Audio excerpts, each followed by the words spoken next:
Celebrity Mania, everybody! It's time for Celebrity Mania! And maybe a few wrestlers. Hey, look who's back. Look who's back. Yeah, look who's back. Hey! Forget this show. Look who's back. It's Walter. Yay! He's finally back after so long. And what a show for him to return on. Holy crap. I know. Trial by fire. Wow. I turned off New Japan Pro Wrestling to come downstairs to do this. Just, just be honest. Like I said in the tweet. On my stimulus television. Yes. What is it? That's right, I bought a 75? TV. 75? 75 inch 4K. Jesus. Yep. Ridiculous. It's huge. It's Could have put your kids through college with that money. Buy a book. Priorities. I paid my bills first before I went and had my phone. I know you did. Just ribbing I it. took care of my bills. Yes. Anyway, I have a stupid stimulus thing coming to me in a couple weeks. I'll show you when I get it. So. I'm getting my new computer with my stimulus. Oh, I also got a giant beanbag. I'm getting a beanbag PS3 with mine. Yeah. The Ultimate Sack 6000. That's exactly what it's called. Oh, that was my nickname in high school. It's huge. It's like 6 feet. It's like 6 feet in diameter. It's right in the middle of my living room. Titus. I gotta wait for it to expand a little though, before I can use it. Anyway, speaking of that means two things. Anyway, speaking of ribs, welcome back to episode 44 of the Shadow Cult podcast. As we are here, all four of us are back for once this week. Myself, Scott, Walter, and James. As Walter is back after. Do you want to spill the beans? I had COVID. I'm not gonna lie. I mean, that was just really 1 or 2 weeks though. Yeah. For real reason. Yeah, 1 or 2 weeks. I came positive with COVID at the end of February. Mild symptoms, obviously. Like most. Couldn't do the show 1 week because I was isolated. I couldn't go downstairs. Then second week just wanted to recover. Get my immune system rebuilt and everything. And then last week I lost my voice. I was still part of the recovery phase, but here I am. Yep, and we're glad he's back. So, and yeah, what an episode to come back to. As I said, speaking of ribs, episode 44. As I always say, not a rib. As I say, you can't talk about this show without mentioning some shit every once in a while. Otherwise, I would just feel stale. So for this week, yes, we're doing the thing. We are talking about the worst WrestleMania in the history of WrestleManias, WrestleMania XI. Womp, womp, womp. And remember, I was there.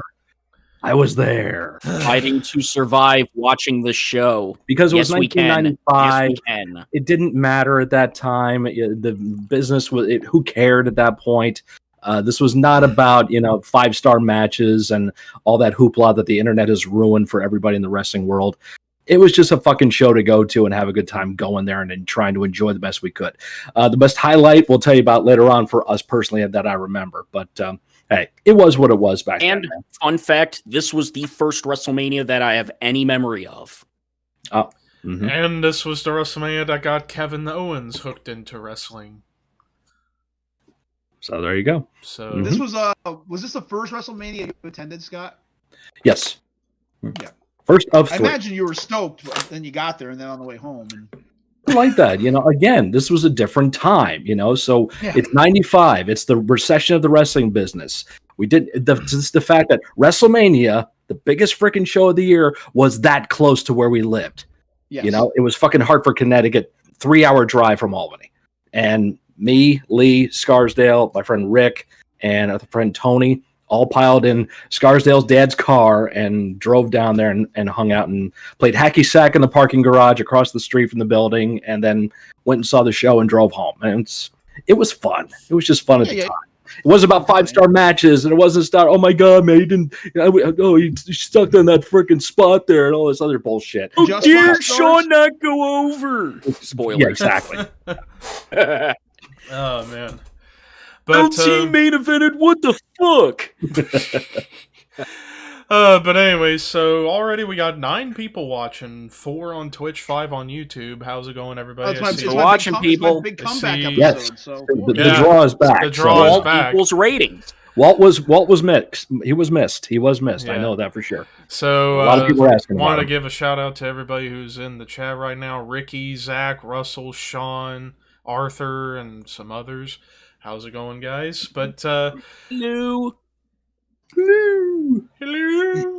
hello. Anyways, Hello. what's up?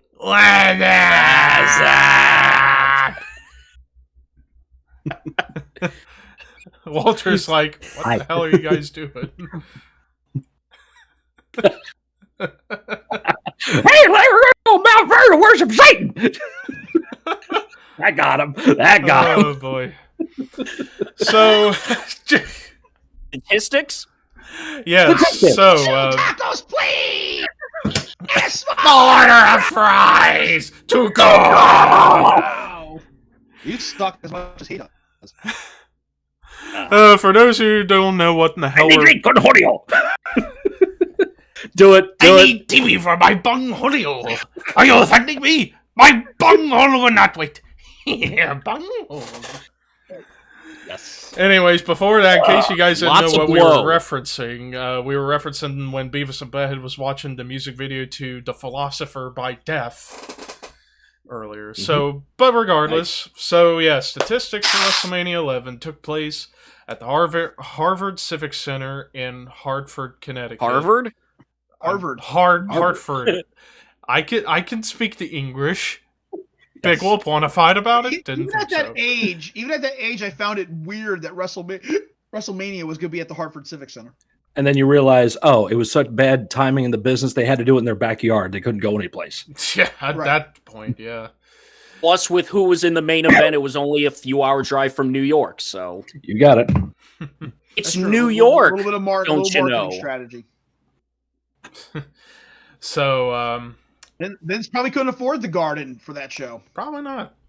Well, we'll find out when we get the numbers here. Absolutely. So, for WrestleMania 11 at the Hartford Civic Center in Hartford, Connecticut, with an attendance of 15,000 sellout, all of which paid, live gate of $750,000, pay-per-view buys $325,000. So, up to this point, the lowest bought WrestleMania in history up to this point, but it would get lower the next 2 years. Lower and then lower again. And then a huge spike afterwards. And that'll be the next week's episode when that huge spike comes in. What? What? What? Anyways, so in comparison to WrestleMania 10, all the metrics were lower than WrestleMania 10 and really low in comparison to 10. As far as compared to the rest of the shows of 1995, WrestleMania 11, third highest in attendance, with King of the Ring number 2, SummerSlam first. Meanwhile, Live Gate pay-per-view buys was the highest of 95, but don't think that it was good, because it was not good at this point. It's WrestleMania. Even then, it wasn't that big, but it was still WrestleMania. Even at that Well- point. Yeah. Why at the beginning of that song they put Jimmy Garvin saying, "Are you ready for the Survivor Series?" That's funny. So, what food did we have en masse for this night, Scott? Man, I had to suffer through this show to get this information. Sometimes I really have to second guess this decision and start doing this shit. But yes, we do it for you people out there. We suffer for you. That's why you're here. You're here to console us all after having watched this show. So, for the food for WrestleMania 11 in Hartford, Connecticut, we have an opening historical WrestleMania montage. Celebrities, as we alluded to earlier. We have hard selling on the open commentary. Oh my God, it's like Lawler and Vince were trying to convince themselves it was a good show. We have sound problems. Problems going on there. We have strutting. Larry Young. Just because. We have one rowdy ref. And Mullet Mania, because it's 95. For the moves, we have Twin Magic, a loaded forearm, one top rope sunset flip, 2 sleepers, 1 fallaway slam, 1 discus punch, 3 figure fours, 1 back superplex, aka the career killer, 1 old school, even though it wasn't technically called old school yet, 1 avalanche, 1 double Russian leg sweep, 1 guillotine sidewalk slam combination, 1 trapezius claw. Guess who did that? 1 missile drop kick, 1 bonsai drop, 2 crossface chicken wings, 1 top rope dive to the floor, 1 second rope bulldog, 1 top rope elbow, 1 snake eyes, 1 squisher, 1 super kick, 1 jackknife powerbomb, 1 Boston crab, 1 moonsault, and 1 top rope headbutt. And for the foo, very limited on this show, we have earn foo, post foo, photographer foo, and what do you say, foo? And if I may add another, microphone foo. So there you go. There you have it. That's the foo, man. All right, are you guys Foo, ready man. for Talk this about shit? that opening montage where it had nothing to do with the wrestlers. Yep. Yeah, so we had the opening Hogan's montage. gone, Savage is gone, everybody's gone. So it's like celebrities. That was the theme of this WrestleMania. The wrestlers. Yeah. And then the most insulting thing about the montage was the fact that apparently LT's All-Pro team was more important to the show than LT himself, who's main eventing this damn show. The celebrities. Mm-hmm. And you know what's... Oh my god. Never mind I that just shit. realized... There's Mongo. Wait a second. Right. I just had the best timing moment just now after I said that. Literally, just as soon as I finished saying that LT was main eventing the show, Chase Fan hosts a stream and you heard Batista go, huh? Immediately after I said that. Chase Fan, you son of a bitch. If we had a drinking game out of this, how many times we drink for every time Nicholas Turturro does like boxes with the screen? Oh. You notice that? Jesus. Always doing that. Oh. And then, of course, the hard sell. What is WrestleMania? Mm-hmm. It's a spectacle. It's the greatest show of the year. Oh my god! Yeah. Like I said, it was like they were trying to convince themselves. It was just pathetic. Yeah. But anyways. You've also forgot audio issues. No, I put that in the there. entire show. I put it in Oh. there. That's in their Yeah. sound problems. Okay. You put that in there. Mm-hmm. So with No, all obviously that not. said, with the fucking intro package, let's get into the show itself. I hope you're ready. Grab your popcorn and drinks, because it's time Let's go through this to fast. tear this show apart. All right, Starting opening things match, off. and this next match, this, and then the Listen, main event is That's this. the finish. We're done. All right, everybody. All right, so back on track here. So the opening match, we had a tag team match. We had the allied powers of Lex Luger and the British Bulldog Davey Boy Smith versus the Blue Brothers with Uncle Zebekiah, a.k.a. Dirty Dutch, a.k.a. Zeb Coulter, whatever you may want to call him. And how about that weird like combo mesh theme music for Davey Boy and Luger? Yeah. While the theme didn't work, the team themselves could have been one of the best teams in the company at the time had Luger not decided That's to go where to I WCW. thought they were going. Mhm. That's where I thought they were going, but Luger was gone like shortly after this. Yeah. Yeah, he would be gone 4 months later after SummerSlam. You know, the weird thing about this is, the week before on the Sunday Night Slam, Luger was working Tatanka in a cage. You would think that would be the WrestleMania match. Mm-hmm. But instead, they do this random tag team match. No build, no hype, just to give Allied Powers a win. Yeah. Yeah, and this match, one of the worst openers I've ever seen in WrestleMania history. I mean, and not to mention the Blue Brothers, they're just come over just a couple months prior at the Rumble. And weren't they, like you said, Scott, weren't they in ECW beforehand? Yes, the Bruise Brothers. The Yeah. Bruise Brothers. They were Smoky Mountain first as the Harris Brothers. Then they went to ECW as the Bruise Brothers.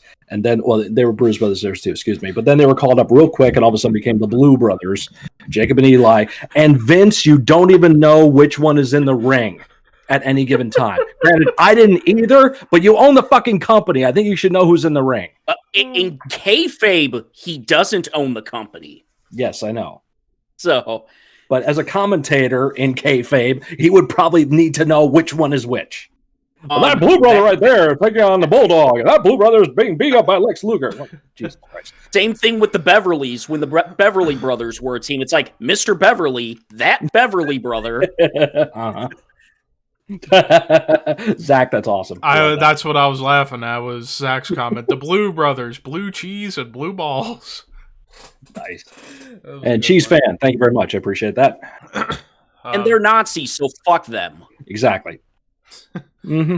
Oh yeah. But anyways, yeah, like Nazis are all. Not to mention they were unsafe and sloppy in the ring. Who, the Blue I mean, Brothers? that's why the only good matches of them in ECW were against other guys who were sloppy and unsafe in the ring, like the Public Enemy. But yeah, this match. That's all I got to say. As the Allied Powers win. Allied Move on. Powers defeated the Blue Brothers in 6 minutes 34 seconds. Next match, we get our first of 3 championship matches of the night for the WWF Intercontinental Championship. Champion Jeff Jarrett with the Roadie versus Challenger Razor Ramon with the 1-2-3 Kid. Now, we talked about this before during the Rumble 95 review when these two had their match. Really good match, although they do the finish where it was a count-out victory for Jarrett at first, but Jarrett goaded Razor to come back in to continue the match, and then he comes back in and loses via schoolboy roll-up. Inside cradle, 1, 2, 3. Jarrett gets the belt. We get this match, not as good as their match at the Rumble, but still a good match. Just good between these two. Does anyone else think that Hall was either drunk, stoned, or hung over in this match? Probably hung over. Because his whole offense was punches and schoolboys until he got to the comeback. Watch the match again. All he does is punch and then go for a schoolboy. And then Jarrett cuts him off and then punches again, another schoolboy. And I see at one point he's like stumbling around near the beginning of the match, for God's sake. Like he couldn't get his footing. So that's what I'm thinking. He had a rough night the night before. He was out partying with Hall and Nash. I'll fight you. Yo. Bring it on, big Double fella. J. We'll have a match. It's going to be fight, man. Ricky said he was coked out of his ass. Yeah, Double J, I got you. Because apparently Jeff really carried him in this match, it just seemed. Though apparently there was a memo that went around that told everyone early morning meeting at Titan Towers, and then JJ told him, have a good show. And that was it. just to dissuade them from partying in New York the night before. Now you mention it, I do remember that story. Mm-hmm. Yeah, it doesn't mean they didn't have shit in their hotel rooms that night. They were still going to get liquored up. Just because we can't party in New York doesn't mean we can't party in Connecticut. Here comes Undertaker with a tray of shots.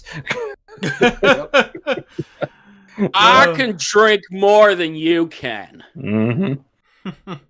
Yeah. So, I mean, yeah, like you said, good match, nowhere near as good as any other matches they had. And just, Scott was off. Jeff's carrying him mostly. Good comeback.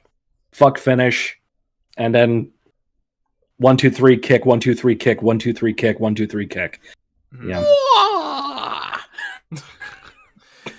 So going back to what I was alluding to with when we were talking about the Rumble match these two had, backwards in booking, the DQ finish that happened here should have happened at the Rumble, while what happened at the Rumble should have happened here. Jarrett should have won the title here, not at the Rumble, with goading Razor to come back and, just backwards in booking with those two matches. But in the end, Razor Ramon defeated Jeff Jarrett via disqualification in 13 minutes, 32 seconds. And oh boy, James, your favorite match is next. Well, no, your second favorite match. Up next, it's Undertaker with Paul Bearer versus King Kong Bundy with Ted DiBiase with special guest referee Larry Young. Because baseball strike, yay! Well, funny enough, which ended that day. Which it's like, okay, the baseball strike ends this day, but we got a major league umpire as a referee. And yeah, my father was really excited for this match. Really? Oh boy. Oh boy. Two big guys in there. There's two big guys gonna beat him up. Bundy Mania! Undertaker better watch out, because that King Kong Bundy's nothing to mess with. He's dangerous. He's a dangerous man. He's Pretty tough. much. Oh Lord, but And then it happened. Then he was all, wow. Then the bell rang. And the bell rang. yeah. So James, why don't I let you One of take only the floor on two this one. Undertaker matches, or three if you count the loss. One of only two Undertaker matches that did not end with a tombstone. Well, he attempted the tombstone, and then it was just a regular slam, and it was like, okay, let's just do a diving clothesline. Well, that's the thing. I mean, Bundy, when you worked Bundy, you were lucky if he did a corner bump. Mm-hmm. Now, to be fair, in some way, it actually played to the story of Undertaker being weakened without the urn. Yeah. He tries for the tombstone, couldn't get it, but it's like, in reality, he couldn't have gotten it anyway. Right. Yeah. Mm-hmm. Bundy wasn't going to get up for that. Kayfabe, brother. Yeah. But yeah, fucking diving clothesline ended this match. Now, I've heard some people talk about this is the worst Undertaker match at WrestleMania. Is it this, or is it the Gonzalez match? Gonzalez. Yeah, the Gonzalez match was much worse than this. Yeah. Bundy could work. And hell, You know. the Boss Man Cell match was worse than this too. Mm. I just covered that handicap match from 19, and that wasn't much better. No, it wasn't. So Fuck. No. yeah. And if you haven't heard James' WrestleMania 19 review, check it out. I checked it out this week. Really good job. Yeah. Mm-hmm. But yeah, in the end, Undertaker defeated King Kong Bundy in 6 minutes 36 seconds to move on to 4-0 at WrestleMania. Still without the urn. Still without the urn. Sadly. Comma.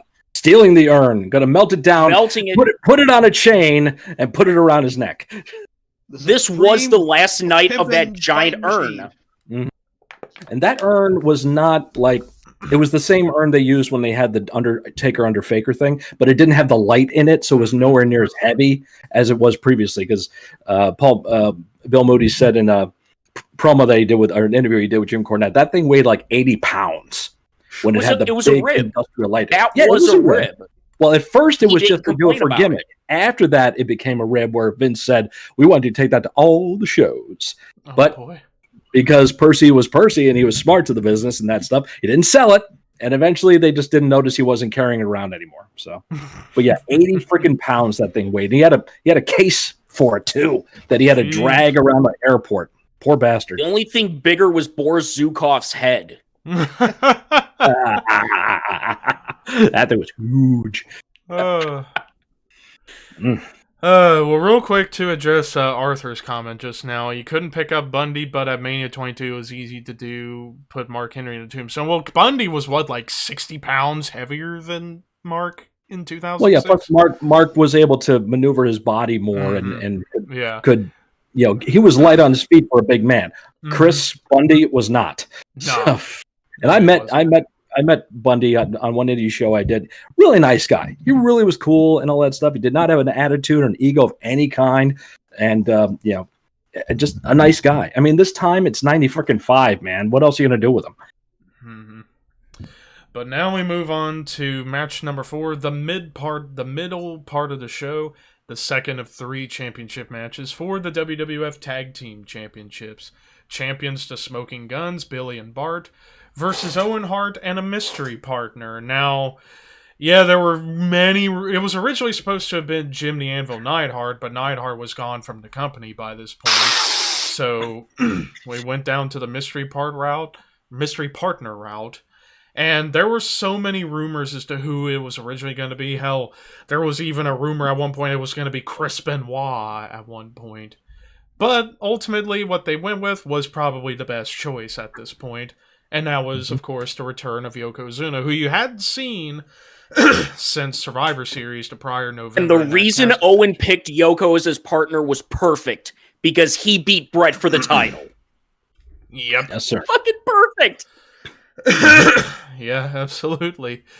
And, yeah, Yoko put on some pounds in that time period between Survivor Series in here, and that led into the storyline of, oh, we want you to bulk up, Yoko, bulk up, and you see him eating constant rice on TV, which was crazy, but yeah, it was cool to see the return of Yokozuna, but apart from that, this match was just, Yeah, it's there. Yeah, it's not. It's about bad. Yoko's return. Exactly. Yeah, it's not really a bad match. It's not a great match. It's there. It's there. You know, it's the best tag match on the show. Let's just go with that. Got a Yeah. nice, I know they it's got a a nice lowered pop bar. for winning the belts. That's true. That's the other thing too. You notice that when he hits the bonsai drop, the crowd's going nuts for it. They love it. Mm-hmm. Owen finally gets a belt. Yep. Yeah, finally. It did seem like that was more the deal. They're more sympathetic to Owen winning the title than caring about the guns at that time. You can tell that this crowd was a bit of a smart mark crowd, as you will get to with one of the matches later on. Uh-huh. Yep.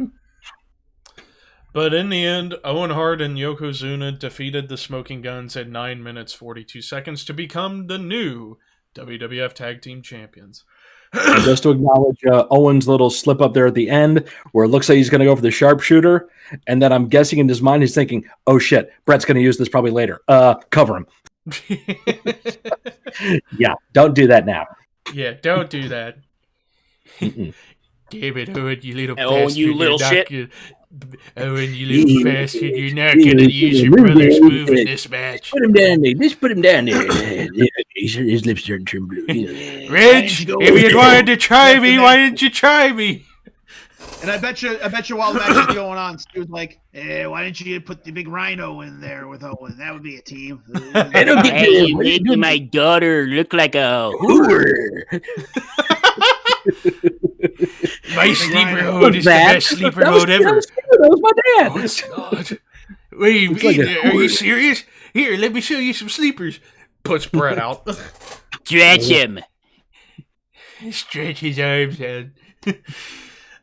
Anyways, may you rest in peace, Stu Hart and Owen. Yes, we got a chance of I once had a jackass. Yeah, I had a jackass, and I love that jackass. I put that jackass in sleepers all the time. I knock it right out. And one day I put that jackass in a sleeper, and he never woke up again. That wasn't a jackass. That was my son Bruce. That's what I'm going to do to you, Austin. That's what I'm going to do to you.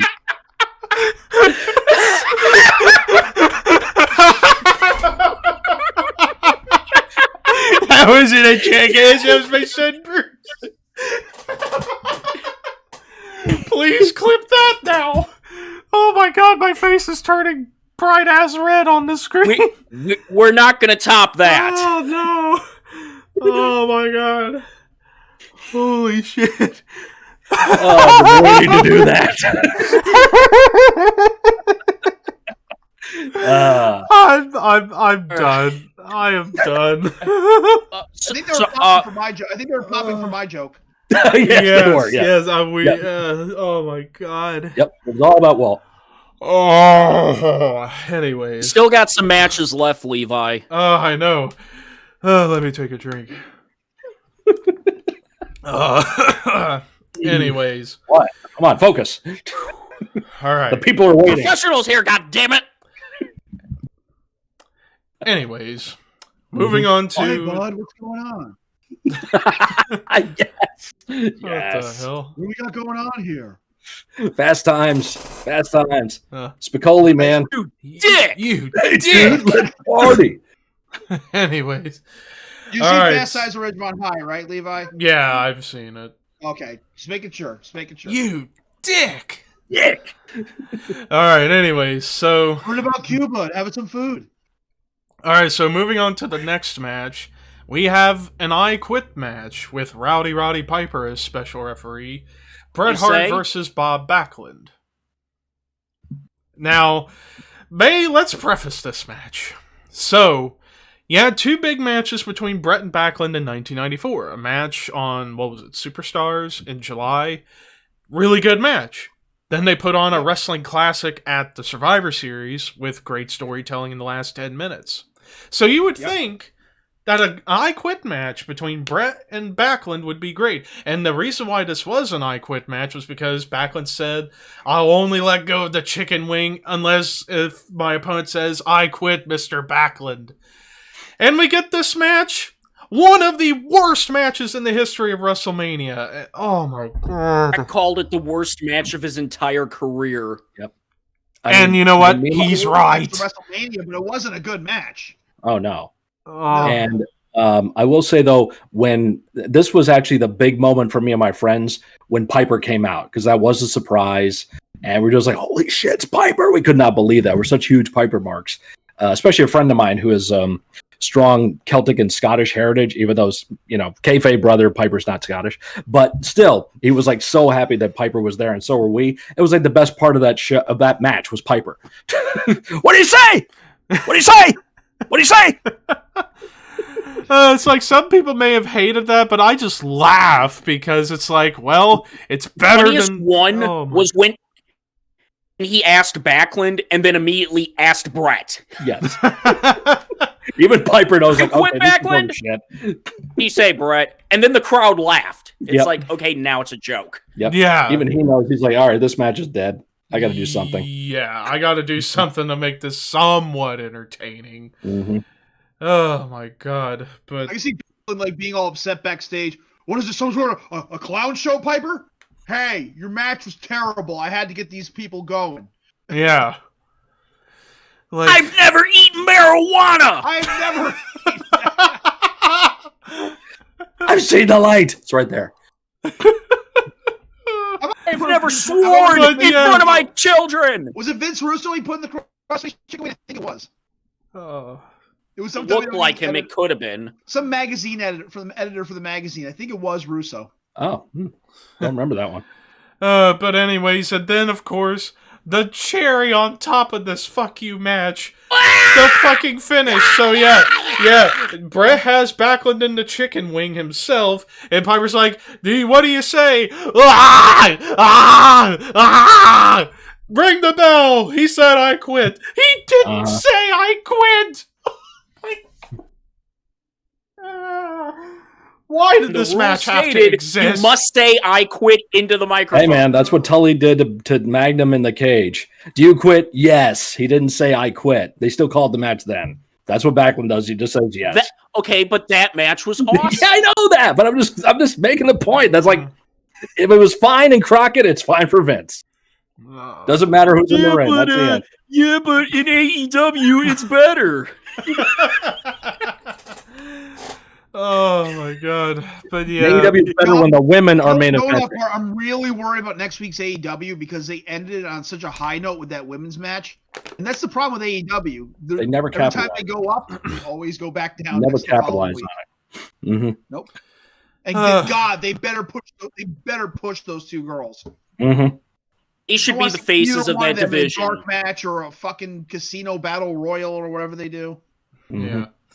But anyways, yeah. Why did this match have to exist? Just why? And here's the thing. The Go Home Raw, you had Brett and Owen in a street fight. Mhm. You could have had that on WrestleMania. Yeah, absolutely, and it would have been the best thing about this show. No Maybe. question. But It would have been a high point. yeah, but good lord, this match. This match should be buried 6 feet under with fucking Chris Barnes.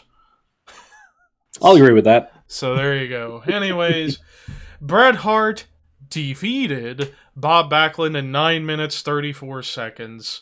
And then, of course... Then he saw the light. Mm-hmm. He saw the light. Then he saw the light, starting his presidential campaign. Considering running for president of the United States. Uh-huh. Anyways, after that, thank God we're at the saving grace of this god-awful show. Up next, the penultimate match of WrestleMania 11, and the third and final championship match for the WWF Championship. Champion Diesel with Pamela Anderson versus challenger Shawn Michaels with Sid and Jenny McCarthy. Well, sort of. So... This match has been long built since SummerSlam the prior year, after Shawn accidentally cost Diesel the Intercontinental Championship to Razor Ramon with the super kick.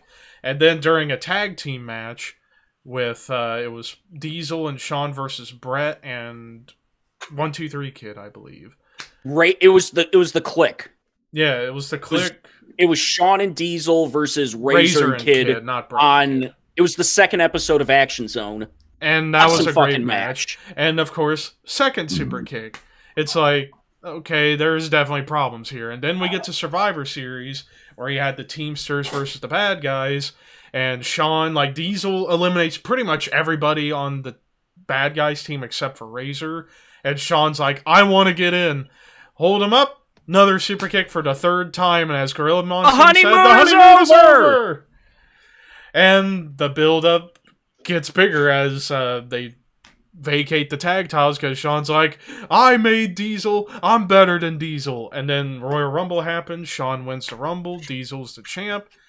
Here we are at WrestleMania, and this match, really fucking good match, although they would have a much better match a year later, but this was a good foundational match for what their program would be like the next year. This was also Shawn being a cunt. Oh, yeah. At the same time, yeah, Shawn being a dick, because, yeah, this is peak, well, not quite peak dickhead Shawn, but we're getting there. Mm-hmm. I'm going to prove to you, and especially you, McMahon, I'm going over. I can't believe he used those words on TV in 95. Of course he did. But yeah, so, but yeah, as really good as this match was, of course, there was the moment where Shawn hits the super kick on Diesel, one kick out, boo, and this was the beginning of the end for Diesel's time. Also, throughout this match, you heard Shawn chants and you heard Sid chants. Yes, randomly. Mm-hmm. Yeah. So yeah, and Sid was over. People could pick on him. Sid was super freaking over. There was a sign that like Psycho Sid rules, or it's like perfect. Mm-hmm. Absolutely. But yeah, and then of course during this match, basically the crowd turned Shawn babyface in this match because they're like, fuck Diesel, especially after kicking out after one from the super kick, and then of course the finish. He revs up. Boo! Yep. Yeah. And then, of course, we get the finish, and quite possibly, next to Sold Out 98 with the Giant, the worst jackknife in the history of jackknives. Which was Shawn's fault. We know. It was the worst powerbomb in the history of the fucking business. Yeah. I love Shawn, but he's trying to take my spot. Uh-huh. Yeah. Fucking Heartbreak Kid, man. Heartbreak Kid does not like to be outshined by anybody. No matter if it's me, but who's still Scott, 7 feet tall walking through the airport? Oh! Zach. If Diesel farts, does that mean he's out of gas? But anyways, so yeah. Shawn having to take the jackknife, but he lands on his fucking feet and falls backwards. It's the funniest jackknife ever, but it's the worst. Diesel sucks. Make me the champ, Vince. Love me, Vince. Give me attention, Vince. Yep. Mm-hmm. It's like everything. Yeah, it's like get away, you. Shawn knows how to cup the balls while going down the shaft. Oh my god. But yeah, like as much as good friends Shawn and Diesel were at this point, Shawn wanted that spot more than anything. Competitive business, especially at that point in time. But in the end, Diesel defeated Shawn Michaels to retain the WWF Championship in 20 minutes 35 seconds. You would think, well, we just had the championship match. Show over, right? Nope, we got one more match. Up next, the main event of WrestleMania 11, a lumberjack match with Pat Patterson as special referee, Lawrence Taylor with his all-pro team of Carl Banks, Ricky Jackson, Ken Norton Jr., Chris Spielman, Reggie White, and Mongo. You know what? Never mind this shit. Here comes Mongo! Vince wanted to sign him after this, but didn't want to pay him. Oh my the lord. little dog. But anyways, Lawrence Taylor versus Bam Bam Bigelow with Ted DiBiase, King Kong Bundy, Erwin R. Shyster, Tatanka, and Nikolai Volkov. I never knew Volkov was in the $1 Million Corporation until he was the first member of the He group. was broke. It was like weeks and weeks of build-up. Nikolai's joining of the $1 Million team, and there was no payoff because he was basically DiBiase would bring him. He had to come back to wrestle because he needed the money to support his family. That was the angle. He was broke, so he needed a job. That's why he had the T-shirt with the send sign on it. Yeah, with the send sign. And you sign. thought there was going to be a turnaround where Nikolai just said enough's enough, and Nikolai was going to break off. It never happened. Never did it. Nope. Mm-hmm. Yeah. And he was off TV for many, many, many months, and then just came back. Yep. Mm-hmm. But I think he never won. I don't think when he was with DiBiase. I think whoever he was against, they always beat him. But yeah, so the build up to this match goes back to Royal Rumble after Bam Bam and Tatanka lost the tag title tournament match to 1-2-3 Kid and Bob Sparkplug Holly. And everybody's laughing. Lawrence Taylor laughing at Bam Bam, and Bam Bam just looks at him, and Lawrence like, shake hand? No, shoves him, and then kerfuffle happens. And that was the build to this match. And despite what people may say, this was the biggest build match of the entire card. Was LT and Bam Bam. And for a, quote, outside athlete doing a wrestling match, LT didn't do bad in this match, although you could tell. Bam Bam made him look like a pro. Yeah, he did. And the match itself, it was but LT did a solid job, but you could tell towards the end of the match, he was out of it. And he was blown up halfway through. Yeah, he was blown up. And like, as Post-match. as LT and any other non-wrestler that does wrestling will tell you, that getting into wrestling shape is harder to do than to get in shape for any other sport. Mm-hmm. It's like how post-match, his all-pro T carried him off in a shoot because he could not walk. Yep.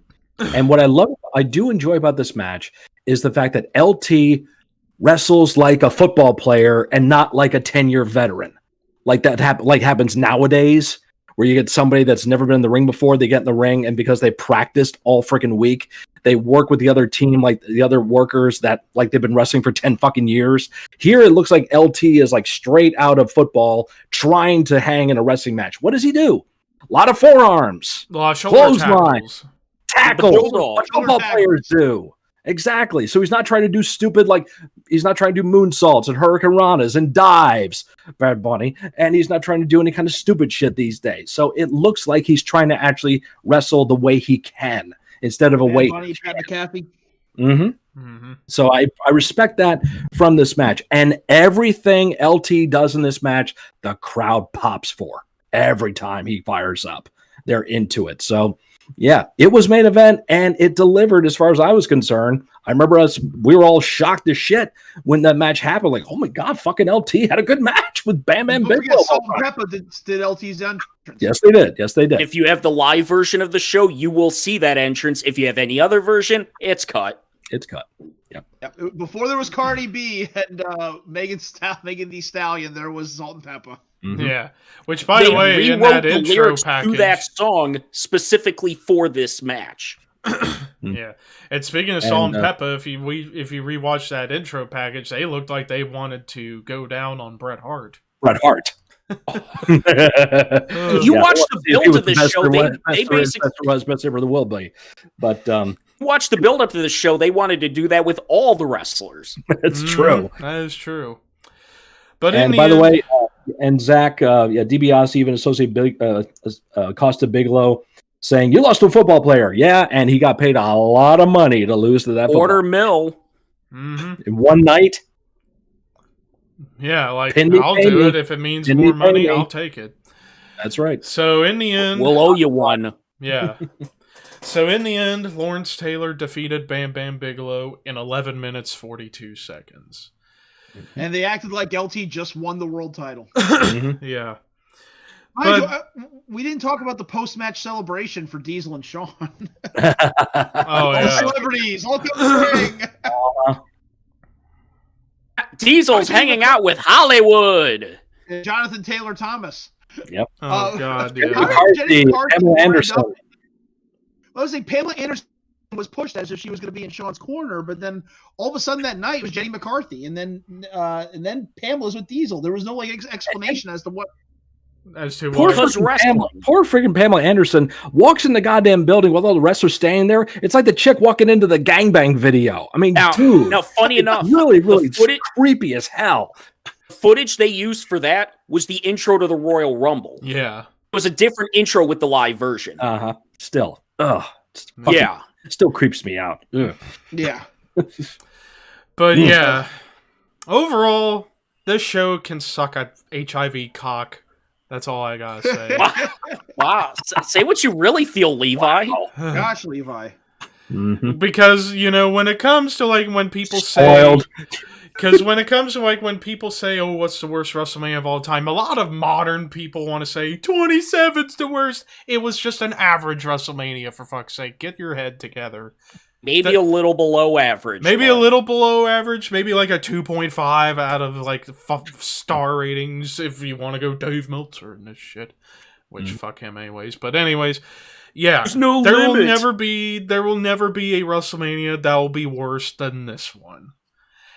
So, overall... It's almost like they would have to try to have a worse one than this. Yeah, they would have to try to be bad if they want to get this. But would I recommend people watch it? Maybe once, just for the historical shittiness of it. After one watch, never watch it again. Like to say, I've seen every WrestleMania. Okay. Yeah. Yeah, just so you could say, I have seen every WrestleMania. So now on to favorite, least favorite, and sleeper match of the night. For me, this is easy. Favorite match, Diesel and Shawn. Least favorite, Brett and Backlund. Sleeper, I'm actually going to give it to LT and Bam Bam this time. Scott? Pretty much right in line with you. I'm kind of tied for favorite match between the world title match and the IC title match. I like them both. I know the world title match has a better finish to it, but yeah, I respect both matches in that respect. Least favorite's the I Quit match. And the sleeper, I'm with you. I think it's LT Bam Bam for me. I'm going to match up with you, Levi. Pretty much the same thing. Favorite match was Shawn and Diesel. And my least favorite match was the I Quit match. And the sleeper was LT and Bam Bam. James? Let's just make it 4 for 4. There you go. I think that's the first time we've ever been unanimous with all three picks. So. Not bad. That's incredible. But now, what is it for Push Job Endeavor this week? Oh no, I don't like that look. I don't like that look at all. I don't like it. Push Job Endeavor. King Kong Bundy, Bob Backlund, the Blue Brothers. Oh my gosh. Oh god. Can we just endeavor them all and move on? No, that's not the rules. Oh god. Okay, all right. Push Backlund. Yeah. Push Backlund, Job the Blue Brothers, Endeavor Bundy. We're going to job the Blue Brothers too. Every other team. Every team? Why not?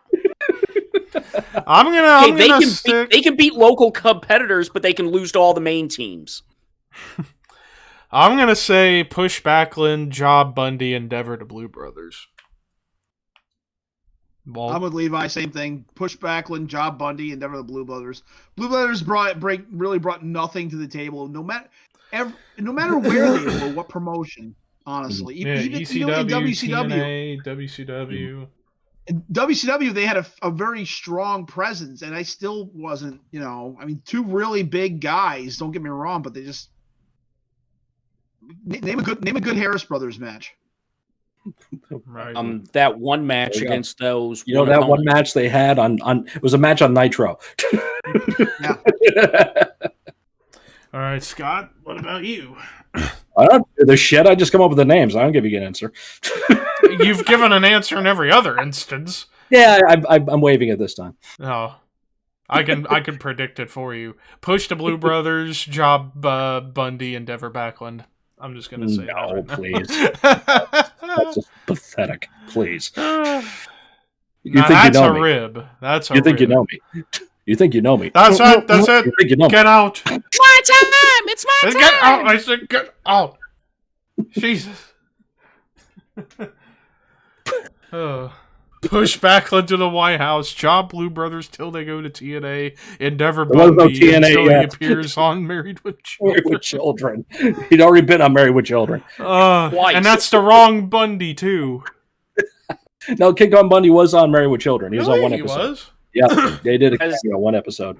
Mm-hmm. I knew the band Anthrax was on an episode, but I never knew Yes, they King were. Kong Bundy. Wow, man, the colors. All The colors. You sure aren't Colors, moving? Oh, it's biting me. If it came out of the fridge, why It's is like it hot? 10,000 people here. Let's play. I see 50 people My now. God, with Anthrax. Coogie, lend me your comb. Baby, you're the gidgiest. Well, time to answer questions from all y'all and hang out for a little bit. I'm going back to the top of the chat to find any questions we may have gotten earlier. Arthur asks, who was hotter on this night? Jenny McCarthy, Pam Anderson, or Salt and Peppa? I don't know. Jenny Take your pick. Take your pick, honestly. Yeah, no, it's hard to pick But one. if I had to choose, Jenny McCarthy. Yeah, I would say Jenny as well. Oh, man.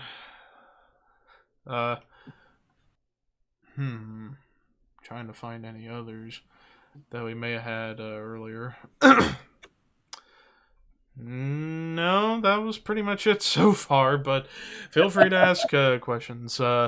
Ricky was asking to anybody here if anybody's seen the Snyder cut of Justice League. No.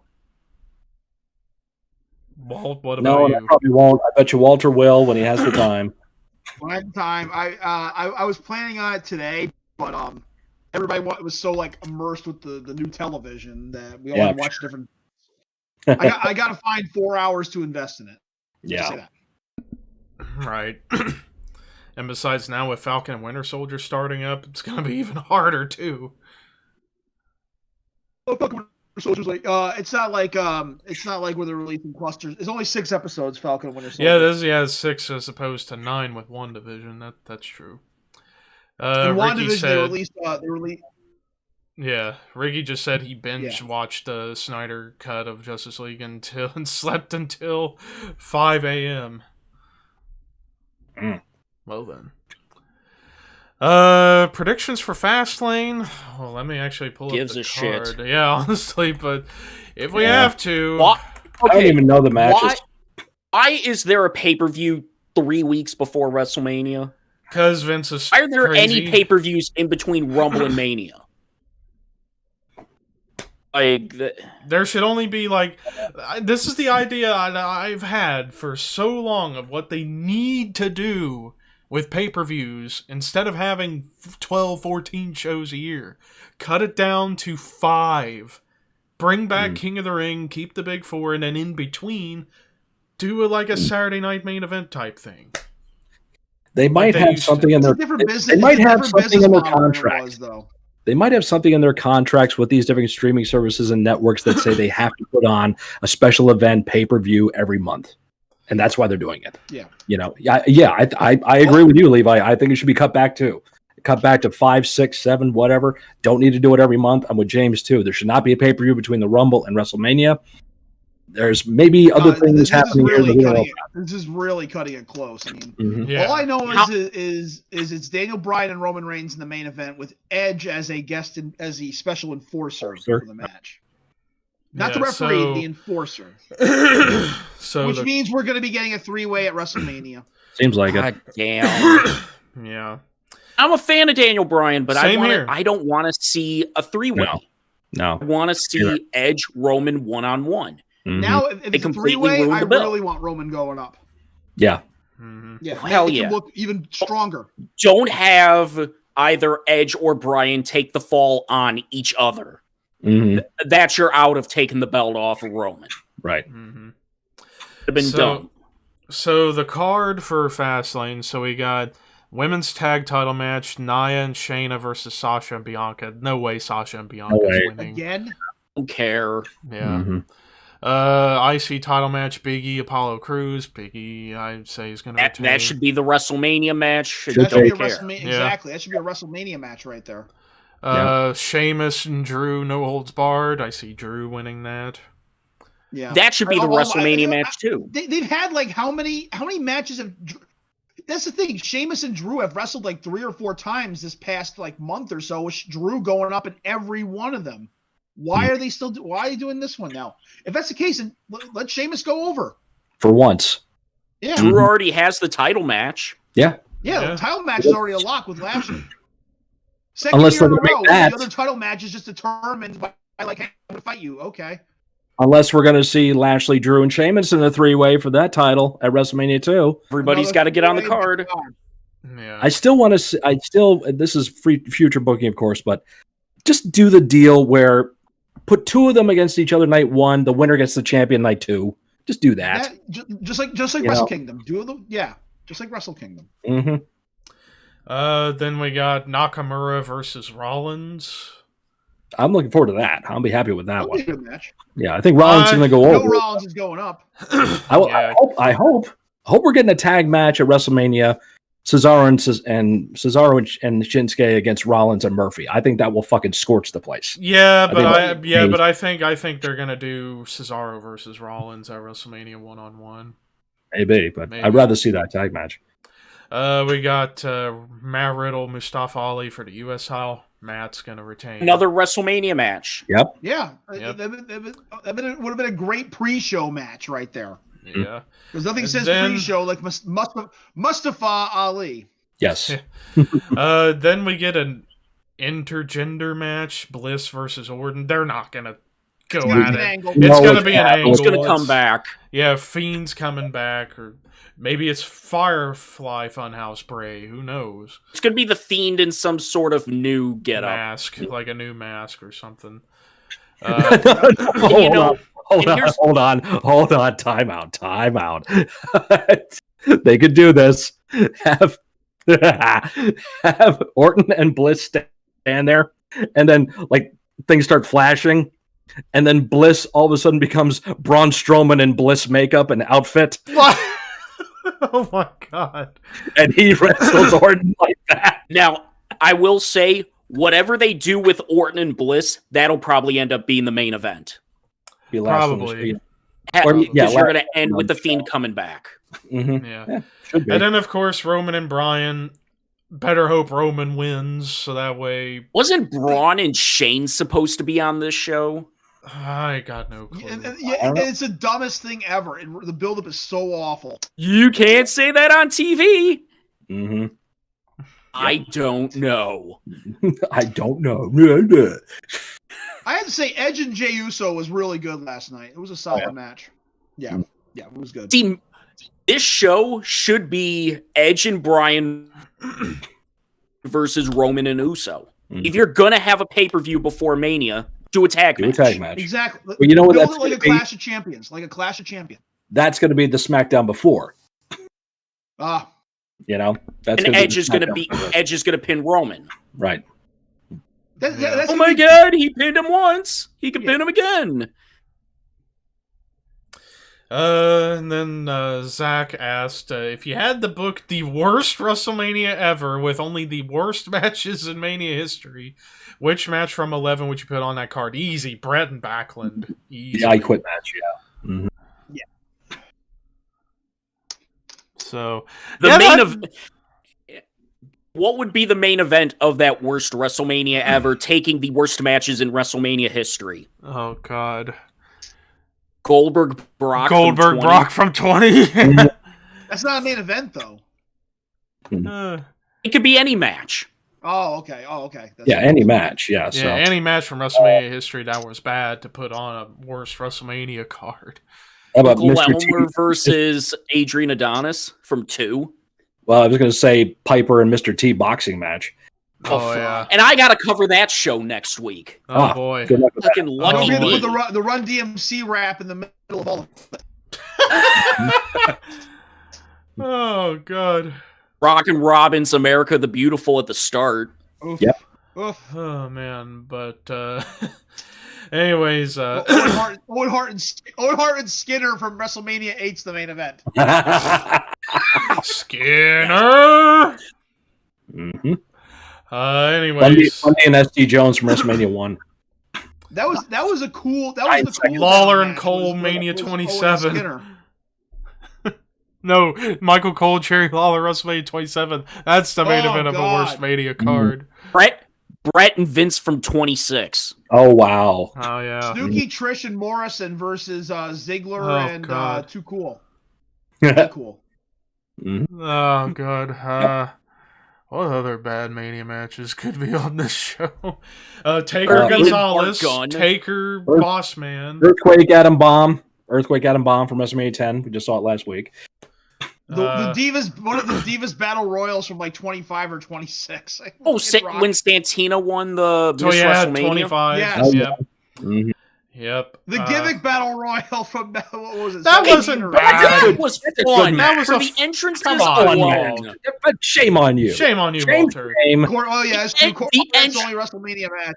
Yes. What the hell else? And Cornette's like really like fighting in there too. That was the best thing. But speaking of the gimmick battle royal, only one more year before the Iron Sheik makes it to the ring.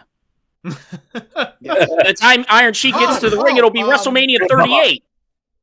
Taz and the APA versus Taz and the APA versus the Right to Censor. That wasn't terrible. It just was just there. It was bad. Didn't Taz get like really hurt right at the start of the match? Didn't like he get a concussion or something? Killer Bees versus Volkov and Sheik from WrestleMania 3. Andy and the Midgets versus Hillbilly Jim and the Midgets from that same show. Right there, though. Yeah, that is. Warrior Triple H Mania 12. Velvet McIntyre versus Fabulous Moolah from WrestleMania 2. Oh god, that was like a minute at best. Rocco and Orndorff from 2. Jake Roberts and George Wells. That's a good match. 2. That's a good match. Let that go. That's a good match. Good match because Jake doesn't have to do anything in it. Except the DDT. That's all he needs. Akebono Big Show Mania 21. Has Zach put in there. Booker T and Sharmell versus Boogeyman from 22. Kane Collie from 23. For 23. There you go. What else? Melina Ashley from Mania 24. Did we mention Taker Gonzalez in this mess? I did. I mentioned Taker Gonzalez, Taker Bossman. Bart Gunn, Butterbean. We're just going to have Mania Undertaker 15. work multiple matches. Oh, God. Terry versus the You got to come out in this outfit, then this outfit, then this outfit. How about Terry and Hoss Funk versus Tito Santana and the Junkyard Dog? Yes, from 2. Remember Junkyard Dog when he gets hit by the microphone? He just stiffs right up and it falls forward. Brilliant! That was Jesse's fault. If you ever see Honky Tonk always talk about what a horrible seller JYD was, and he was. Yeah, he was. Like, oh, you just get on the ground and go, eh. Oh, God. And then I just saw another one. The fucking opener from 13. Hercules and Ricky Steamboat, WrestleMania 2. That's fucking boring. It is. Steamboat has what? How many matches on WrestleMania history? He had the opening match with Matt Bourne, which was okay. The match with Hercules. Yep. Then he had the match with Hercules, which was then he had a tournament match at 4. He had Greg Valentine. And then, which wasn't bad. And that was like his last. And then 25. He was in that 3-on-1 handicap match. I mean, him and Jericho for that. Yeah, him, Snuka, and Piper against Jericho at 25. Right. Yeah, that match was should have been Steamboat and Jericho 1-on-1. Yeah, it should have. It should have. Rocky and Sultan from 13, Zach just said. I felt like the opener on that show was worse than Rocky and Sultan, the four-corner tag match. Yeah, that match was way worse than Rocky and Sultan. Hogan and Sid from WrestleMania 8. Where Papa Shango fucked up his cue and he walks out. Back. Oh, fuck, I just fucked up the main event of this show. That was until the finish. Sid and Undertaker from 13. Warrior and Triple H. Yeah. Yep. Sid and Undertaker was a decent match, too. Yeah, it was okay, but it just, like, of course... Too long. It went too long, and on top of that, they tainted the finish with Brett helping inadvertently Taker winning the match. So, but I yeah. just don't think it merits to be a bad match, though. That's the only thing. I thought it was a decent They also match. turned Sid babyface right before the match started. Yeah, so it was like there was it's no a face more match. heat. Nah, there was no more heat in the match. Was it All the Luger heat and was on Perfect Brett. versus Green Line? Was that it? Oh yeah, Luger Luger Perfect wasn't that it bad. wasn't. Oh, it was all right. It was all right. Luger I mean, Yoko from 10. Yes. The Yep. mixed tag from 10 also. mhm. Anyways. How about the Cruiserweight Gauntlet match from 20? Oh god, yeah. Demolition Awful Dragon versus kept slipping on Katao everything. and Tenru from 7. Yeah. Yep. Yeah, that was just such a poor introduction to Tenru. Because Tenru is fucking killer. Mhm. The nastiest old men ever. Chopping the throat. Anyways, Ricky was saying Bischoff No finally slapping going. the leg, though. Ricky saying Bischoff finally going to the Hall of Fame. Now make Cornette. Speaking of Induct him, please. Speaking of which, didn't we talk about that last week? Yes, we did. Good. Yes, we Mark did. Bischoff in the Hall of Fame, and look what happened. Yep. We speak shit into existence on this show. So Manifested WWE it out of owe us nothing. some royalty money, you motherfuckers. We called gave upon them the universe to idea. make it happen, and they did. Yep. Now Ugh. we call the Shockmaster. Yes. The Shocker Fred. Master. Master of the shock. That's Uncle Fred. Uncle Fred. Uncle Fred had a jackass. Oh God. Not gonna go any further. I feel like the Midnight Express gets inducted because obviously Corny's getting inducted with them. So Yeah, that he was has good. to. Yeah, he has to. I mean, I'm And they won't Bischoff do it. getting inducted, well deserved. Mm-hmm. So Yeah. now, okay, let's. I want to. I haven't heard about this. Have we confirmed? Is the Hall of Fame happening virtually, or is there people going to be like giving awards and shit? You know, I haven't looked I into don't that. know. It haven't probably will heard. be virtual, but Mm-hmm. But it's cool that they are combining both 2020 and 2021. Yeah.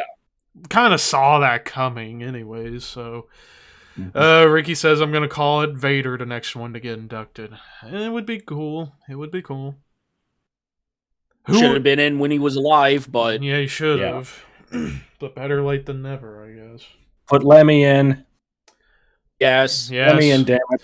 Put in Motorhead, put in Cyndi Lauper, put in Andy Kaufman, put in Dennis Rodman, Dick Emersol, Mhm. and your celebrity wing is finally quote legitimate. Mhm. Once those people get in, then I won't shit on the celebrity wing anymore. Rated here is the induction ceremony will be taped to the March 30th and April 1st, and they'll be showed on the 6th. Huh.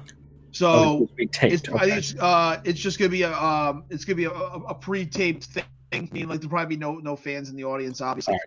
Just And the it did say wrestlers and the not- families they're and not employees. going to feature everyone from 2020, so which means Liger's gonna get fucked.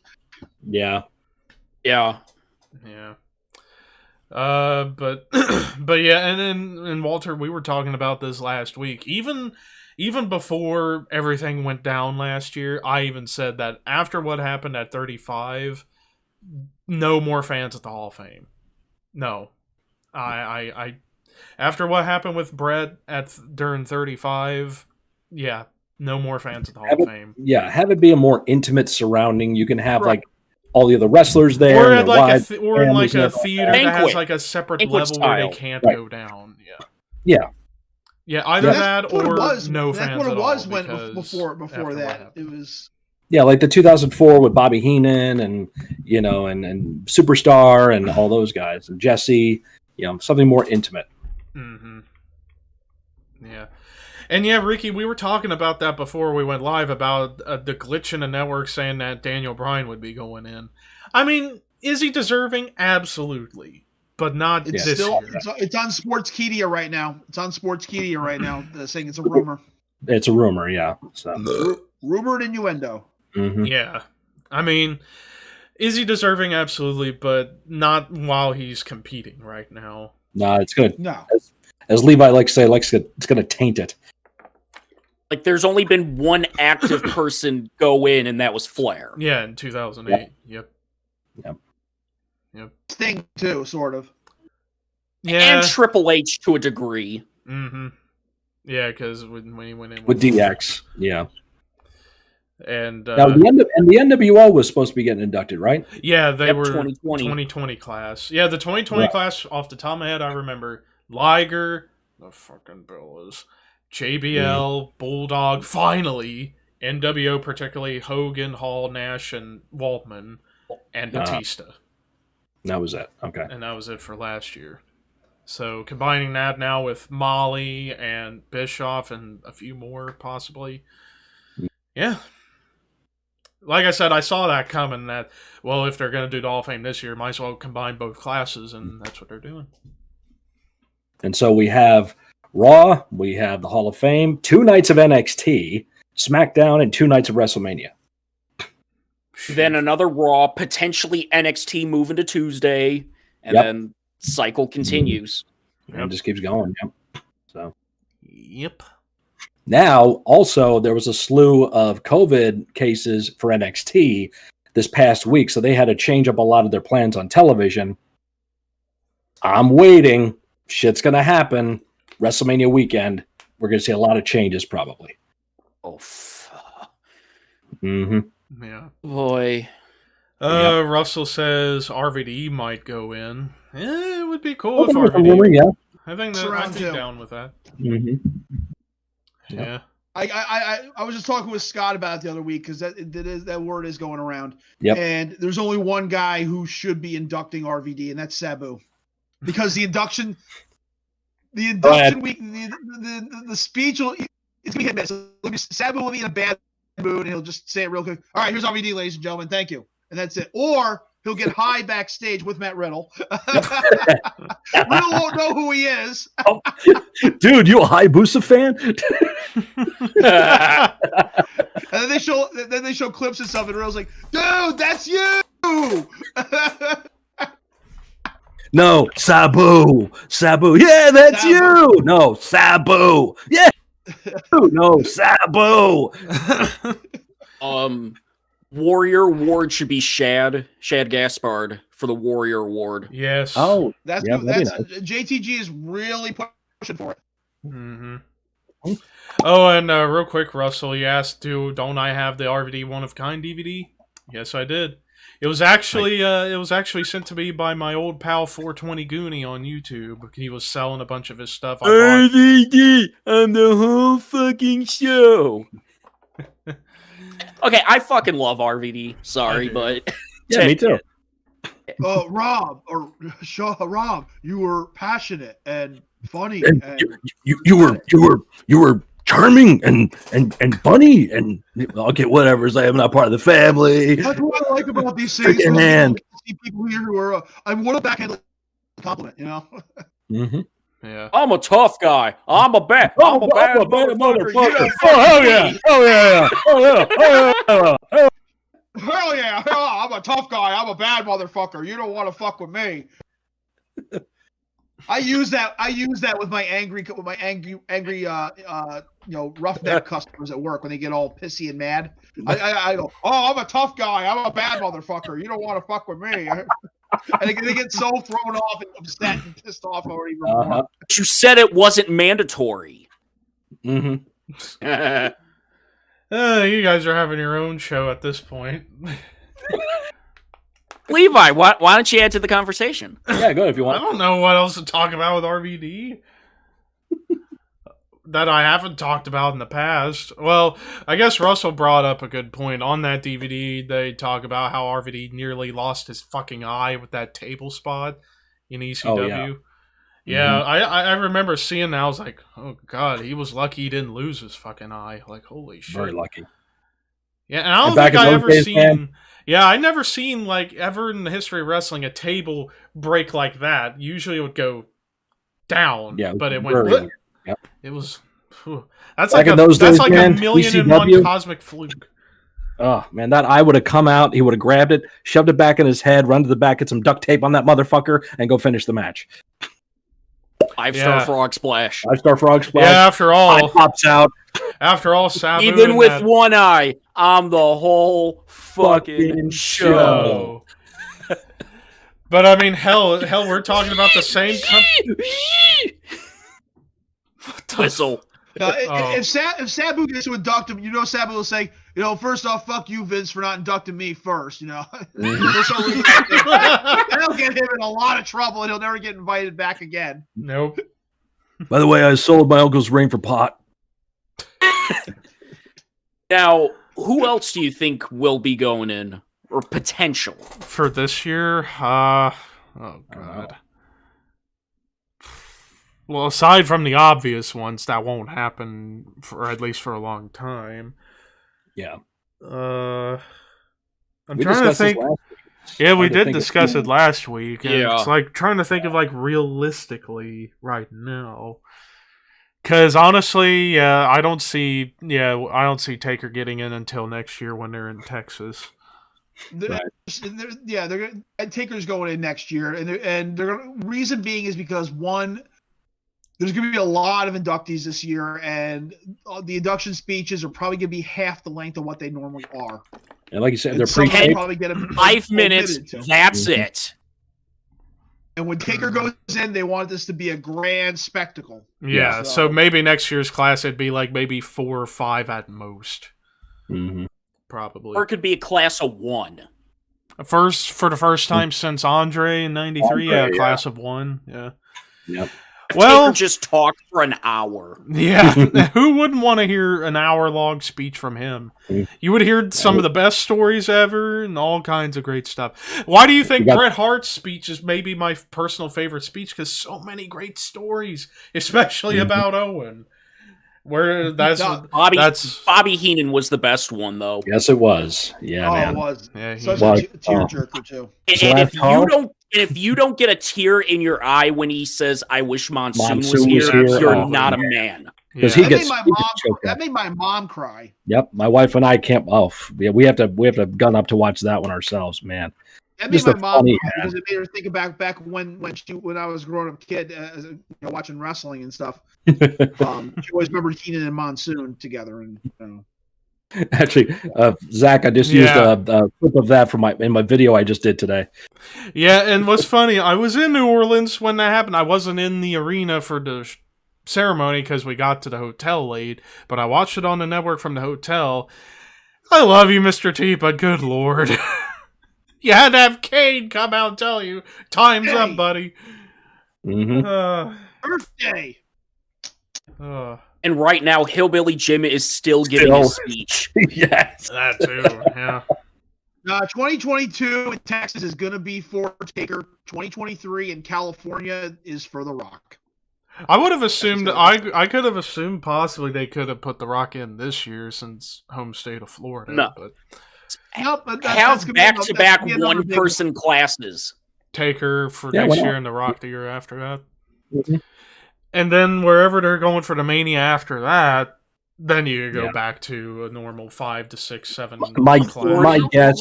That could be 40. Yeah, I mean, the one after that is 40. Do a massive class for 40. Yes. So they'll probably go back to New Jersey, probably MetLife Stadium again for that one. Well, the rumor, what people are hoping for is a 2-night event, one in New Jersey and one and then night 1 in Jersey, night 2 at the Garden. It's not going to happen. Sadly, I doubt it. Yeah, you're right. You charge a massive amount for the Garden, people will pay. Yeah, if they were able to do Takeover at the Garden.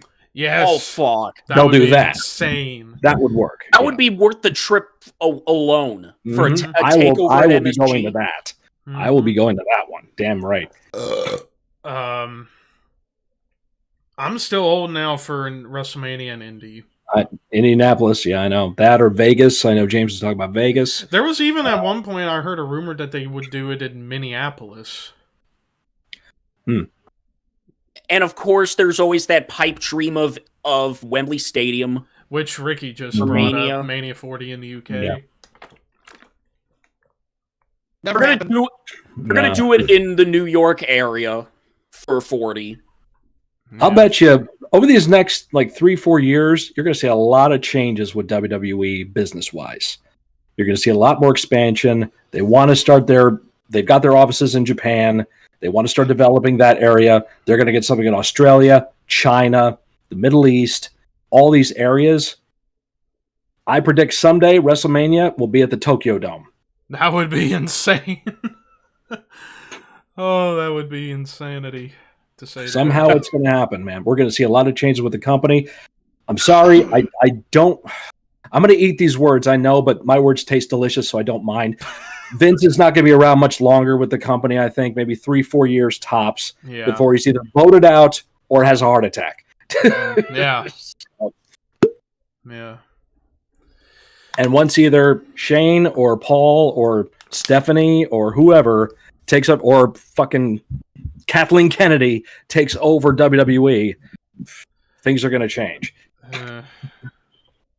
But yeah, I would see like cooperative Shane and Paul doing the product while Stephanie takes care of business. Because we've seen it where Stephanie's been in charge of the product. Not good.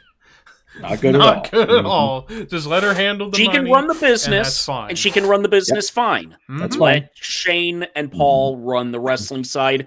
More so Shane run the wrestling side. Yeah. Because after all, that's all Shane wants is to run a wrestling company.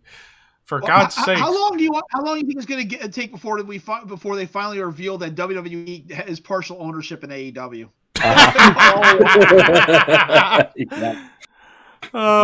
It was me. It was me all along. It was me, Moxley. It was me all along. Then Cornette finds out and goes, "Oh, for fuck's sake!" So Moxley, Jericho, Big Show, and whoever else is going to Sting, and whoever else is going to go down there and start a new NWO.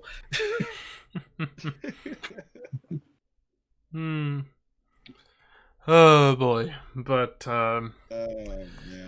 holy crap, we are just going insane now with these ideas. It's like holy. Well, we got through that shit house with show. I got a funny Atticus story. Uh-oh. Got a What funny do you got? story. What do you got? He was watching Royal Rumble '93 about a week or two back. All right, and he's watching in his room. He's quiet, and the finish happens. Turns the TV off, and he goes, "Well, Macho Man was fucking stupid." What?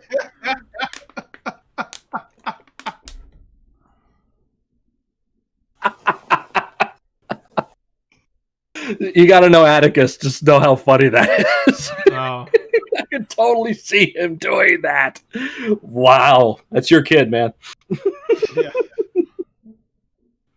Holy Lord. What was fucking stupid? Yeah, Titus O'Neil is co-hosting WrestleMania. Yeah, With Hulk Hogan, brother.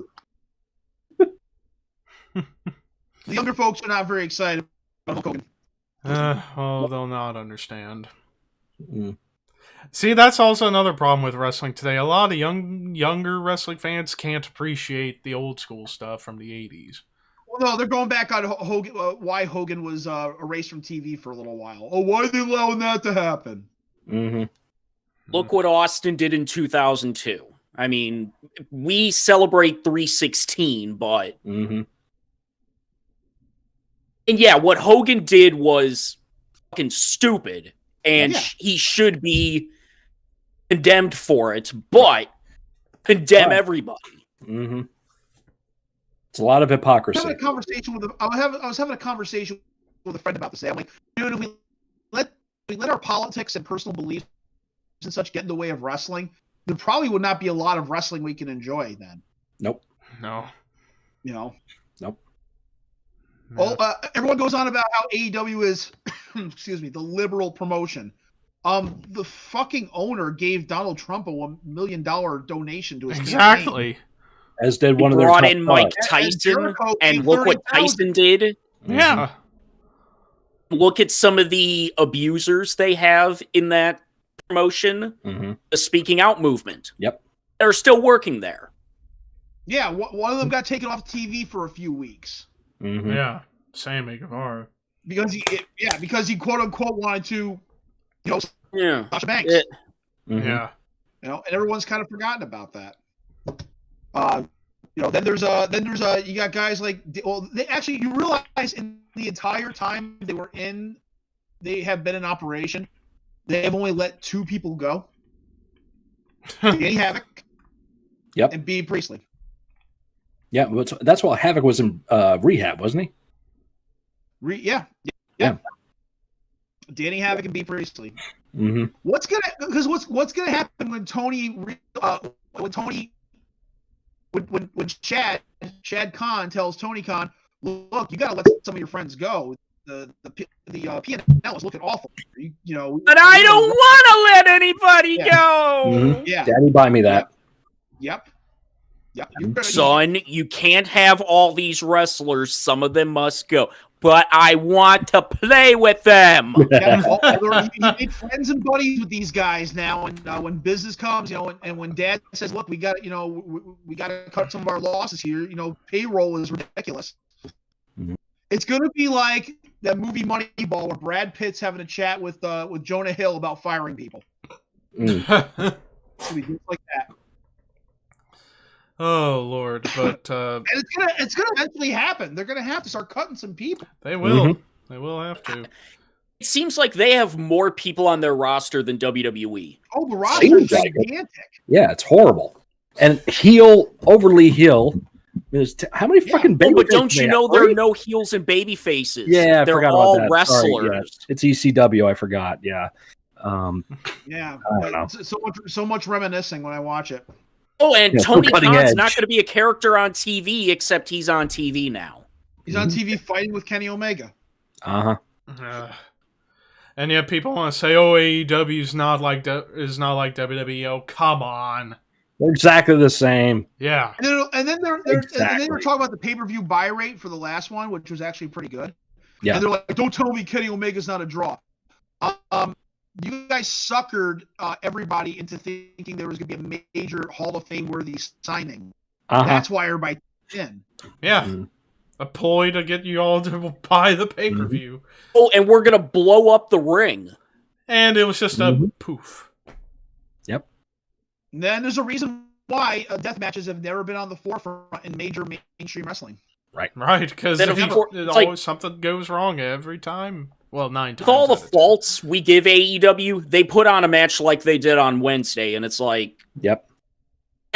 I will say right now, that is one of the 2 best matches in the company's history. I agree. Mm-hmm. Oh, it's that and the... Great fucking match. It's between that and the Cody Dustin match. Baker got over finally. Yep, finally. Took a while. Yeah. But yeah. You build that women's division around those 2. It's going to be really hard to keep her heel. Yeah. Mm-hmm. Yeah. And if I were Adam Cole, I'd be one to go up to her and fucking kiss her and fuck her every single night for the rest of my life. After He probably did. He probably did. I don't know about that night. She was probably feeling a little sore. So yeah. Yeah, and probably didn't want to He lose had to more. do it while the adrenaline was flowing. She wasn't feeling any pain yet. So yeah. That would be true. fine. I swear to God, I'm like, if she kicks out of this Emo Frozen, that's gonna ruin the fucking match. Yep. It's But perfect what was wrong? What was wrong with that finish? What? Wasn't in the ring. Well, it was a lights out non-sanctioned match. Didn't matter. What's a referee then? Someone's got to like. No. It's unsanctioned. Lights out. Why is there a referee? I don't know. Then it should end in the fucking ring then. Matches world class. So. And they should end it in the ring. You were taught that. You know that. I know. Why you gotta ruin my dream, butthead? Shut up, Beavis. Speaking of that, new movie coming out, Paramount Plus. Yeah. Yes, and I have Paramount Plus now. Yes. Which I have Paramount Plus now. I've had it since it came out, and for some reason I've only been watching SpongeBob. Like, I need to invest more time into other old shows. There's a lot of Star Trek on there. Oh yeah. Mm-hmm. And basically, as far as like Nickelodeon fans, like 98% of Nickelodeon shows is on there, except for like the old Nick Gas shows, like Legends of the Hidden Temple, Figure It Out, Guts, most of Double Dare. As soon as all those shows get on there, Paramount Plus, I'm keeping it forever. Larissa explains it all. Yep. Ricky says, speaking of Dustin Rhodes, if he ever goes to the Hall of Fame, would he go in as Goldust or Dustin? And if so, Goldust. would Goldust. Cody be the one to induct him? Goldust. Yeah, Goldust. That's what he's famous for. That's Right. what he's famous for, and Yep. that's where he got most of his accomplishments from. Anyways, Only second to Black Rain. Blocked. Oh, God. you almost got And they me. call him Almost Natural B. You He almost tried to you be almost Dustin made Rhodes me. Jr. You almost made me choke on water right there. Yeah, 7 ain't getting So they inducted. call him Natural. Who actually had Slam Jam? I didn't know that. Steiner line or Steinerized, or whatever you call it. Fucking Scott Steiner hates that theme. I know. Ricky Steamboat's theme song, Hmm. Uh, The Family Man. Cactus Jack, Mr. Bang Bang. Mr. Bang Bang. Actually, that wasn't terrible. That was okay. That wasn't Oh, but it was man, all- man called Sting. Ron Simmons, Don't Step to Ron. and yes, Simply ravishing. Ow! and yes, Zach, the original All That is on Paramount Plus. Mm. So there you have it. Call Yeah, I was him the just Natural. Oh yeah, that is a good conversation. Worst theme songs in wrestling history. United States Heavyweight Champion Dustin Rhodes. To me, there will be My never. son, There Dustin, will fruit of not my be. loins. Woo! As far as worst wrestling theme That songs, was a- nothing's gonna be worse. Nothing's gonna be worse than Diesel's original theme. A pizza pan. As far as Bicycle! as far as worst What was wrestling. that? Bicycle on the mother flip! That was uncensored 95, wasn't it? We watched that pay-per-view. We were just fucking losing it because Dustin, just with all the shit Dusty was saying during the commentary. But anyways, as far as like worst wrestling, Fan! as far as worst I wrestling remember, theme you song, remember, Levi, if you're the talking, we match can't that- hear you. because Walter's gone insane. Yeah, we don't hear you, Levi. You're not. We cannot hear you. He's muted. How in the hell You did I check mute your- myself? There you go. You press the mute button. No, I didn't press Just shit. look at me. Rob Conway's WWE theme. Just look at me. Anyways, I was trying to say, as far as worst theme songs in wrestling, nothing will be worse than the following: Diesel's original theme song, Isaac Yankem, and Right to Censor. Oh yeah. Was Diesel's original, or just the Just the horn. That was it. the truck horn? So horn, a drill, and an alarm. Yeah. The horn. Yeah, then when they turned face, it became champions. So let's give him a sexy blues riff. One of the best. One of the best.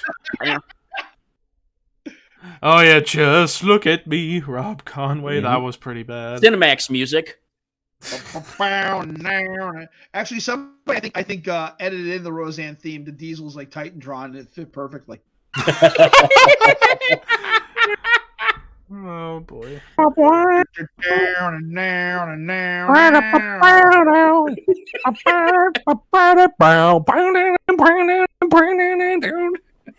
when they had added lyrics? Blues Traveler. Yeah, here it is. Here, I think I found it. Oh no. Oh, another. It's bad, but it's funny. Jesse and Festus, biscuits and gravy. I don't even remember that one. God. 2008, 2009 period. That was. Yep. And honestly, the only thing I remember about that team with Jesse and Festus was every time on the old show, The Dirt Sheet with Miz and Morrison, they just kept making fun of Festus looking like. Biscuits He and did that because he was using drugs. 23 years old. He was like 23 years old, and he had hair like me. Yeah. Yeah. He was like 23. And now Look at him now. he's a good brother. Yep. He did that. Now he looks like Steve Cruz. Right. Yeah, he goes from in the beginning of his career trying to try out for $1 Million Tough Enough. There's a move we teach called the small package. You don't need to learn because you've got one. To being a good And brother. fell down. Yep. Yeah. Oh. The biggest tag team in wrestling history, although maybe the biggest team in Japan in the past decade, but not even in Japan. They had some success over there. They were successful, but my They're gosh, the biggest team in their mind. they weren't as big as Tenkoji. Hell no. Not to mention, like we think of American tag teams in Japan having great success. Gordy and They're Williams. in there, but they're not up there with like the Funks and the Road Warriors and the Steiners. Mhm. Those guys all like lit Japan up. Brody and Hansen. But anyways, I think that's a good note to end this episode on. So, Yeah. American males, American American males, American males, American. Got the clap. When you see them coming, better run for cover, girls. We God. get lover. So anyways, we are halfway through WrestleMania season on this show. That's 3 down, 3 more to go. Reminder for the rest of the WrestleMania schedule. Next week, we go from the worst Mania of all time to one of the best of all time, Mania 14. Then after that, we go to the best of all time, Mania 17. Arguably. Yeah, arguably. And then we Arguably. end off with a special Sunday afternoon episode on April 11th, where we are reviewing Night 1 of 37 and predictions for Night 2. As far as the rest of the current tentative schedule, let me pull that up real quick. So Gosh, after I hope we know the whole card by then, because there was matches last year's WrestleMania I had no idea until I watched the show. Right. Mm-hmm. Like Cesaro and Drew Gulak. Drew Gulak. Yeah. What the hell? Well, gotta know. God forbid they have to change matches with like a day in advance. Like, oh shit, this person can't compete. yeah. When was the last time like a COVID outbreak? Well, yeah, I mentioned that already. Yeah, there was a COVID outbreak at NXT, and they had to make a bunch of changes. So chances are we're going to be seeing more of that, and they're going to have to make changes at WrestleMania. Yeah. It's going to suck if they do, but it conceivably could happen. Yeah. Boy, would it suck if like any of the major, like the main eventers end up having to pull. It's like Uh-huh. if, like, God forbid Edge caught something. Right. Man. Oh, He's jeez. the main event. He better quarantine until bell time.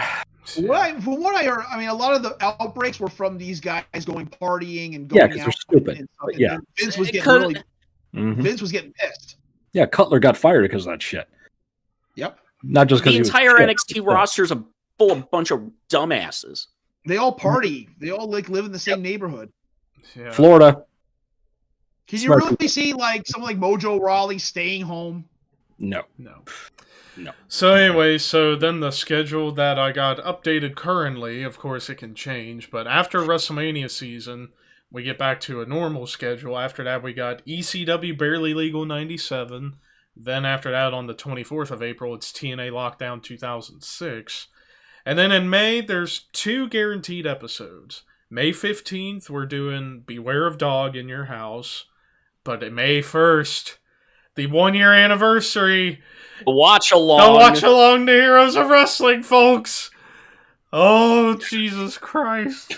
Yes. It's gonna be the greatest episode in the history of the show. Oh, because... I just got word that Barry Orton has passed away. Wow. Barry Orton. Damn. Barry O. Barry O, yes. Barry Orton's 62. Bob Orton's brother and Randy's uncle. Damn. Yes. Wow. Looks like Randy with a blonde wig. Wow. Yep. But with all that said, that will wrap up this episode. But before we go, it's plug time. Scott, what you got? All right. Find me on YouTube and my channel, Mr. Scott Reacts, where all kinds of cool stuff happening these days. You also find me on Twitter and Instagram at Mr. Scott Reacts. I'm also on Twitch under Mr. Scott Rocks, so follow me on there. And I'll let Walter talk about where you find him and me in podcasting world. Two kinds of love That you ought to know. You can find me and Scott on the Necrocasticon every Monday night, where we talk about the latest and greatest in horror and heavy metal. We are joined by our good friends, writer Tom Clark, writer Skip Novak, and wrestling pal Sergeant Fury Dan Roberts. All right, James. You can find me on my YouTube at We Are Pro Wrestling, where I'm currently in the middle of my WrestleMania season. And next week, I'm going to be talking WrestleMania 2. That's going to be fun. And you can follow me on Twitter at Yes. Yep, 3 venues. Hey, Jim Crockett did Starrcade in 2. We'll do WrestleMania in 3. Hooray. See, the thing is, I think they bounced back and forth during Starrcade. Right. They did a few shows at one show, and then they go to the other one, then go back, and then Yep.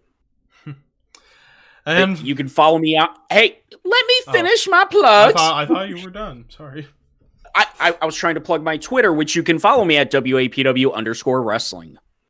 Yeah, pretty much. James has 2 matches that he can enjoy for that show. And then finally, you can. And then I'm finally, talking about WrestleMania 2. then you WrestleMania can. 2. Yeah, for WrestleMania 2. Mm-hmm. But anyways, you can subscribe to me on YouTube, ThrashManiac99. You can follow and/or subscribe to me on Twitch, ThrashManiac99, and follow me on my dead Twitter, ThrashManiac99. But until next week, where we talk WrestleMania 14, we'll see you next week, jackasses. But before we go, it's time to raid Mr. DK because he's doing hot wings with a couple other Banger TV folks. So if you guys want to see him fucking in pain, well, let's go. But until next week, see you later.